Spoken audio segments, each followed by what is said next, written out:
Hi, my name is Amy Griffin, and this is a video about structural violence.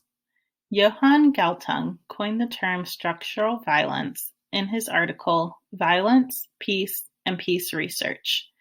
It refers to a form of violence where a social structure or institution may harm people, intentionally or unintentionally, by preventing them from meeting their basic needs. Examples of this include racism, which is based on the belief that one race is better than the other; elitism, which is a belief that a small, select group of people are better able to influence and rule society. Many times it is a person's wealth that makes them part of the elite. Ageism, which is discrimination against individuals or groups on the basis of their age. Ethnocentrism, which is judging another culture and believing that the values and standards of one's own culture are better than the other.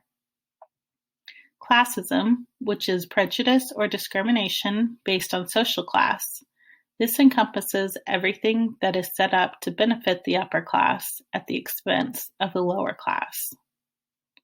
And sexism, which is discrimination based on someone's sex or gender. Even in the year 2020, women are still being discriminated against based on gender. Some women are discriminated against during the hiring process solely on the basis that they may have children and would therefore require maternity leave. While women are closing the gap, statistically, men still make more than women for doing the same work. This graph shows the differences in pay among men and women, broken down again by level of education.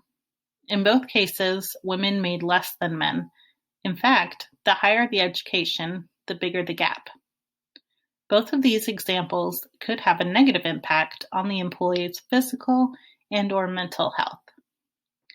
Structural violence can take different forms, including omission, repression, and alienation.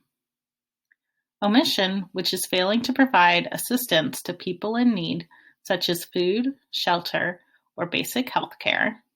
Repression, which is violation of civil, political, economic, and/or social rights, often through inequality and discrimination. And alienation, which is severely limiting people's emotional, cultural, or intellectual growth. Structural violence can also be seen in the 4 I's of oppression: ideological oppression, institutional oppression, interpersonal oppression, and internalized oppression.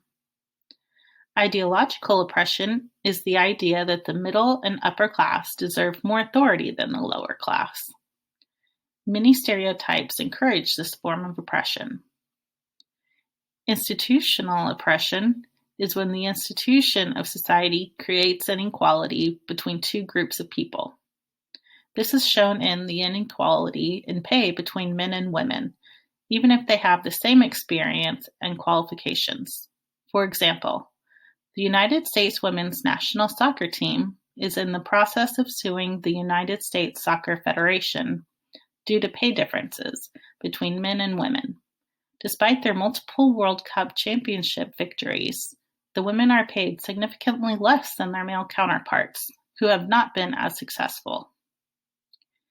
Interpersonal oppression is on a more individual level, when people in the upper class believe the idea that they are better than the lower class and treat them as inferiors.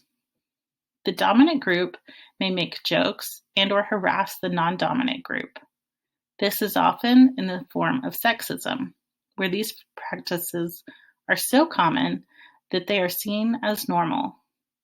The Me Too movement has brought these behaviors to many people's attention by pointing out that harassment is experienced on a much larger scale than previously thought and should not be considered okay or normal. And lastly, but an extremely harmful one, is internalized oppression, which is when the people in the lower class start to believe the messages that they have been told their entire lives. When they start to believe they are second-class citizens, it makes it easier for the dominant group to take control. Structural violence is part of the fabric of our society, and it is vital for not just social workers, but everyone to help fight this injustice. Thank you.